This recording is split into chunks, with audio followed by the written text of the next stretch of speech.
आगे की इस कड़ी में मैं मुनेश्वर खाड़े जी को आमंत्रित करती हूँ आज के अवसर पर अपने विचार व्यक्त करने के लिए। आप सभी उपस्थित हुए उन्हें मेरा सादर जयती नमन होता है और इस वैशाख पूर्णिमा के त्योहार पर बहुत बहुत शुभकामनाएं, मंगल कामनाएं। महाकारुणिक तथागत गौतम बुद्ध जो सिद्धार्थ थे, उनका जन्म एक अद्भुत घटना जो सारे संसार में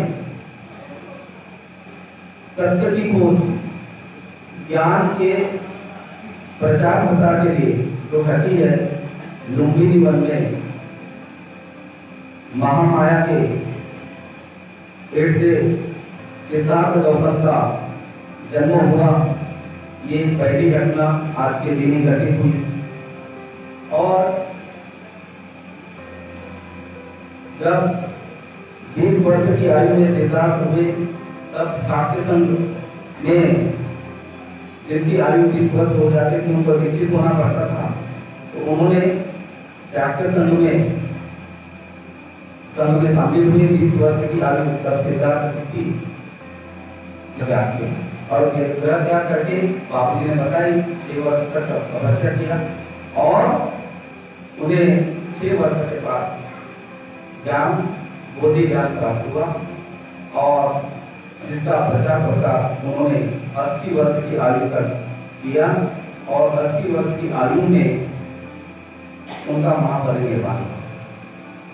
लेकिन जो बुद्ध का संदेश है वो हमें अपने मन को शुद्ध करना पूरा, जो मैंने अभी तक, मेरी भी 50 वर्ष की आयु है, जैसे अभी कृष्णा रेड्डी जी ने कहा है 2011 से वो हम के शरण में आए हैं और तब से जानना शुरू किया है। हमने बचपन से हमारे मामा जी जिनके बदौलत में यहाँ खड़ा हूँ, जीवन का हो चुके गुरुदत्त गोदी, उनसे हमें बचपन से ही प्रेरणा मिली। लेकिन हमने अभी तक एक सैनिक के रूप में काम किया और हमेशा बिहारों में सामाजिक कार्यक्रमों में दही और भट्टी उठाने के अलावा दूसरा काम हमने नहीं किया। तो आज हम थोड़ा पढ़ लिख लिए है, टीचर बन गए, उनकी बदौलत और धर्मों को समझने का प्रयास किया है। लेकिन पूरा हमारा प्रोग्राम धनके जी को समझ देना है। घड़ी मुझे इसलिए मैं ज्यादा उसने बोलना चाहूंगा, लेकिन मन की एकाग्रता हमारे लिए बहुत जरूरी है। हमका राग, द्वेष, मोह, माया, क्लेश, इससे विरत रहकर ही हम अपने जीवन को सफल बना सकते हैं। आर्य अष्टांगिक मार्ग का आचरण और 4 आर्य सत्य, 22 प्रतिज्ञा, ये अपने जीवन में सतत जागरूक रह करके हम आचरण में, अपने व्यवहार में लाएंगे, तभी हम अपना जीवन सफल बना सकते हैं। अन्यथा हम किसी न किसी द्वेष में, किसी न किसी मोह में, किसी न किसी लालच में फंसकर अपने जीवन को व्यर्थ गवा बैठेंगे और हम सफल नहीं हो सकते। इसलिए हमारा मन परिशुद्ध होना जरूरी है। उसके लिए हमें बिहार में आना पड़ेगा, धनके जी के मार्गदर्शन में हमें चलना पड़ेगा और सत्य के आधार पर चलना पड़ेगा। मैं बहुत सारी बातें कहना चाह रहा था, लेकिन समय अभाव के कारण से आने वाले समय में मुझे समय मिलेगा तो मैं कहूँगा। लेकिन एक पॉम्पलेट में लेकर आया हूँ जो 2000 धनके जी द्वारा जो धर्मराज निकाला जा रहा था, यह है जनवरी 2012। तो मुझे नहीं जानते हैं, उनके लिए बताना चाहता हूँ कि मैं ऑल इंडिया समता सैनिक दल का आजीवन सदस्य हूँ और समता सैनिक दल में जीवन भर कार्य करते रहूंगा। जब तक मेरी जान है, मेरी श्वास है, तब तक डॉक्टर बाबा साहब द्वारा स्थापित संगठन जो 13 मार्च 1947 को उन्होंने स्थापना किया था, उसका सदस्य मैं जीवन भर रहूंगा। और इसलिए मैं अपने जो भी कार्यक्रम होते हैं उसमें समता सैनिक दल के विभाग में रहता हूँ। 2012 का धनके जी ने नंबर निकाले थे, उसमें मैंने अपने विचार लिख कर दिया था, उसी को मैं पंचशील अष्टसिद्ध एवं 10 पारमिताएं एवं 22 प्रतिज्ञाओं का पालन करें। फोटो लगाने से बुद्ध बाबा साहब का अनुयायी नहीं हो सकता। 1956 से हमारा समाज अपने आप को धोखा दे रहा है, न जाने कब तक और देगा। केवल शोबाजी हमने करना सीखा है, अंदर कुछ बाहर कुछ। यह तथागत की डिस्कवरी में नहीं आता है। अंदर भी वही, बाहर भी वही, आचरण में भी, व्यवहार में भी, वाणी में भी वही होना चाहिए। तब हम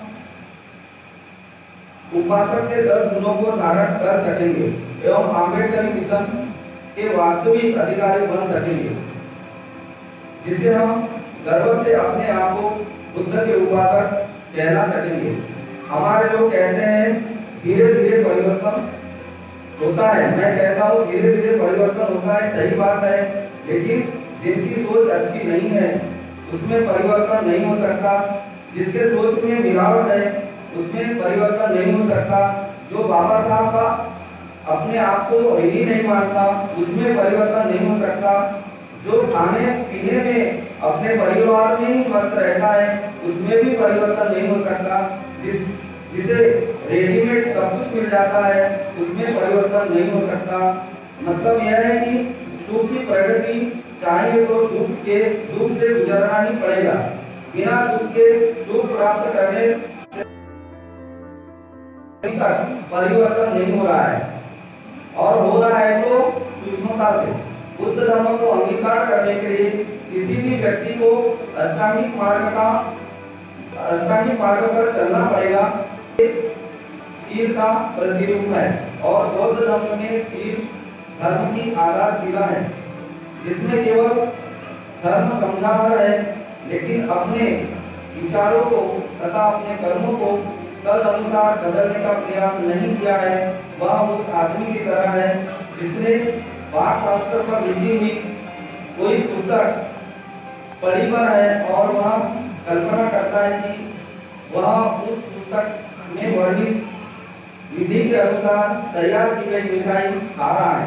आशा है कि सम्यक दृष्टि की मसाल से उसका मार्ग प्रकाशित होना चाहिए।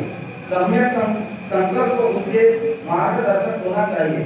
सम्यक वाणी आर्य अष्टांगिक मार्ग का इच्छा स्थली होनी चाहिए। सम्यक कर्मांत उसकी सीधी चाल होनी चाहिए। सम्यक व्यायाम आर्य अष्टांगिक मार्ग पर गमन करने समय उसका जलपान होना चाहिए। सम्यक स्मृति उसकी श्वास होना चाहिए। सम्यक समाधि उसका सहनासन होना चाहिए। ये 2012 का डेट था। आपने मुझे समय दिया, मैं यहाँ की समिति को साधुवाद देता हूँ और आज के पुनः वैशाख पूर्णिमा के अवसर पर मंगल कामनाएं घोषित करते हुए जय हिंद, नमो बुद्धाय।